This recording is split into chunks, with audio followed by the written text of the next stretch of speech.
Өзгерістер мен трендтердің бәрі осы медиа арқылы қалыптасуда. Адасып кету оңай. Бірақ адаспаудың жолдары өте көп. Бірінші кезекте біздің азаматтарымыздың медиа сауаттылығы, сонымен бірге сын тұрғысында ойлау. Осы екі фактор қатты әсер етеді. Сансыз ақпараттың ортасында қабылдау бар, және оны ары қарай сараптау. Оны жалпы сынға салу мәселесі бар. Осы мәселеде кемшін түсетін жағдайлар болды. Адамдар жаңадан дінге келген кезде өзгеріске ұшырайды.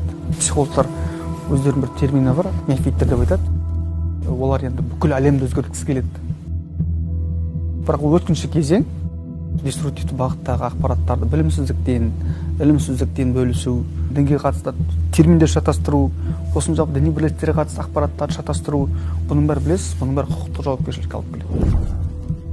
Қазіргі таңда 21 мыңға жуық діни экстремист бағыттағы ақпараттар бұғатталып, оның ішінде жойылып, шектелді. Әлеуметтік желінің көмегіне болмаса басқа да псевдоұстаздардың, псевдодін көшбасшыларының соңынан ерудің қате екенін көрсетті. Дінге деген қызығушылығың артты ма, сіз ресми ақпарат көздеріне жүгініңіз.